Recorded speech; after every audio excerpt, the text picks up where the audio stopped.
And as you become one today, Adam and Sarah, as you become Mr. and Mrs. Tui, may you be reminded of what's going to take place today.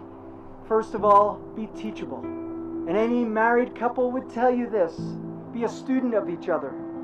Learn to admit when you're wrong. That's difficult. Walk in humility. Walk in honesty. Walk in sensitivity. And so for you, Sarah, you need to know and get to know what makes him tick.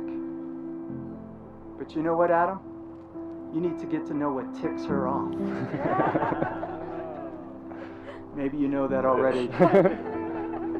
Often we're drawn by similarities, but it's the opposites that we need to understand. And the opposites can cause a distraction, but the opposites can be your greatest strength as you walk together. So a teachable heart would be the first thing. The second thing it says here, it says, give me an undivided heart. Think of the many things that can distract or divide in any relationship. And as you're joined together today, may you have an undivided heart. Even good things can be distracting. But may you be thinking of each other as you build your relationship on trust and love and commitment. And as we've talked about it, communication, Christ-centered communication is so important. Now, if you take the word listen, L-I-S-T-E-N, I know this is your wedding day, not a school day, but if you were to take those letters in that word, L-I-S-T-E-N, and switch them around, you come up with another word. You know what that word is? Silent. S-I-L-E-N-T. In order to listen to each other, be silent as you listen to what that person is saying. Communication is so important. And then the last thing that you see in this passage of Scripture, it says, I will praise you, O Lord my God, with all my heart and give thanks.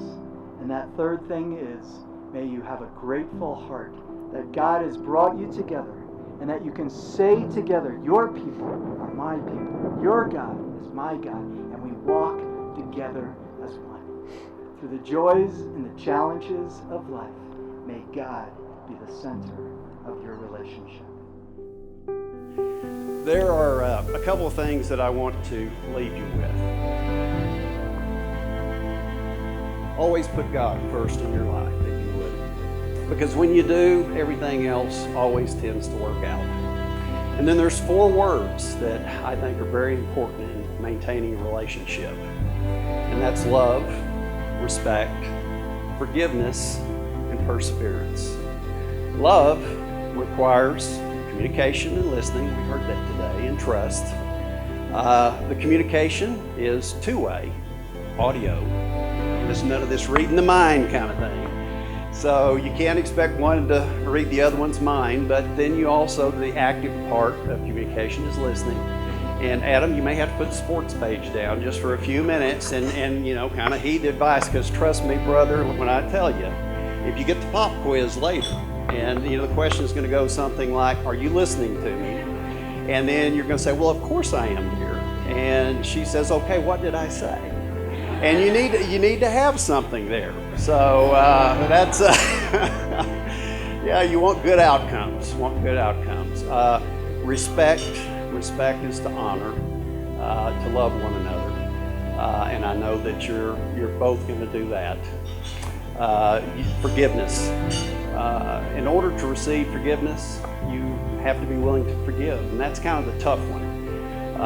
Because that old thing, pride, it gets in our way. It's about getting to the solution, moving on with life. And my last and personal favorite is perseverance. And I've shared with both of you my love for Winston Churchill and his saying, never, never, never give up. And I just hope that you can hold on to that, because there's not a problem ever too big, guys, that falls on the table that you can't either go over, under, around, or through if you work together. Sarah, I am so thankful that God chose you to be my cousin. Some of my best memories are spent with you, and growing up, playing house at Grandma and Papa's, watching scary movies at the cabin, and so many more. You've always brought so much joy and laughter to my life, and I'm just thankful that I get to spend life with you, not like Adam, but Adam, you are everything I want for Sarah. You just love her the way that she deserves to be loved. I just want to thank you for the way you love her, care for her, watch over her diet with her, and just the way you take care of her. I'm really thankful that she has you, and I know you're going to take great care of her. I just wish both of you a lifetime of happiness and joy, and I can't wait to see what the future holds for y'all. Cheers! It's a huge honor that Adam selected me to be his best man. He had a lot of options. And to be honest, Adam and I grew up together, spent our whole childhood together. We got the scars to prove it.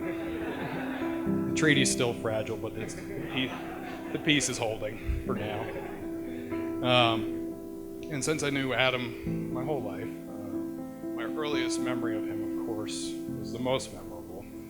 But there I was, sitting at home, laying down on the carpet on my back, watching television. And here comes this diaper-wearing, plastic hammer-wielding, angry toddler up to his older brother and gave me the biggest black eye I've ever had.